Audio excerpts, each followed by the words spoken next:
Hello students, JEE chemistry में पूछे जाने वाले सबसे इंपॉर्टेंट इनऑर्गेनिक केमिस्ट्री का 5 एक्सेप्शंस आज हम बोलेंगे। क्या है वो एक्सेप्शंस? पहला है ट्राई हैलाइड्स ऑफ बोरॉन। यहाँ पे लिविस एसिडिटी पूछे जाते हैं और लोग इसको गलत करते हैं, लिखते हैं BF3, लेकिन बैक बॉन्डिंग के कारण सबसे बेहतर होगा BI3। BI3 में बैक बॉन्डिंग नहीं होगा। BI3, BBr3, BCl3 and then finally BF3 जो सबसे कम और पुअर लिविस एसिड होगा। ये एक एक्सेप्शन। दूसरा है ग्रुप 13 का आयोनाइजेशन एनर्जी वाला टेक्निक, जिसमें सबसे आगे कौन होगा? Maximum boron due to its smaller size. उसके बाद आ जाएगा थैलियम, क्योंकि थैलियम पे आपका क्या है? थैलियम पे लैंथेनॉइड कॉन्ट्रैक्शन है, फिर गैलियम ट्रांजिशन कॉन्ट्रैक्शन, फिर एल्यूमिनियम, फिर आपका इंडियम।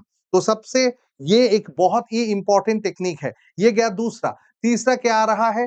तीसरे में हम जिसको बोलेंगे वो है electron affinity of group 16। Electron affinity of group 16 में कौन होगा? सल्फर आएगा, फिर सेलेनियम आएगा, फिर टेलुरियम आएगा, फिर पोलोनियम आएगा और सबसे लास्ट में आएगा मेरा ऑक्सीजन। ये इलेक्ट्रॉन एफिनिटी का एक बहुत इंपॉर्टेंट टेक्निक था। ये गया तीसरा। चौथा क्या आएगा? ग्रुप 17 में जो हैलोजन का बॉन्ड डिसोसिएशन एनर्जी, लोग सोचते हैं फ्लोरीन का तो बढ़िया होगा, लेकिन फ्लोरीन का बढ़िया होने पर जो दिक्कत है, फ्लोरीन स्मॉल साइज का है, करीब आने पर इंटर इलेक्ट्रॉनिक रिपल्शंस होंगे, तो फ्लोरीन में थोड़ा साइज बड़ा करना पड़ेगा, इसलिए क्लोरीन सबसे आगे, फिर फ्लोरीन, फिर ब्रोमीन, फिर आयोडीन। अब ब्रोमीन आयोडीन के केस में तुम साइज को ही प्रीडोमिनेंस दोगे। और पांचवा जो सबसे लास्ट में है वो क्या है? आपका वो डाइपोल मोमेंट वाला एक केस, जो मिथाइल हैलाइड्स का डाइपोल मोमेंट वाला लॉजिक, या फिर तुम इसको CCl बॉन्ड का डाइपोल, CX बॉन्ड का डाइपोल मोमेंट भी बोल सकते हो।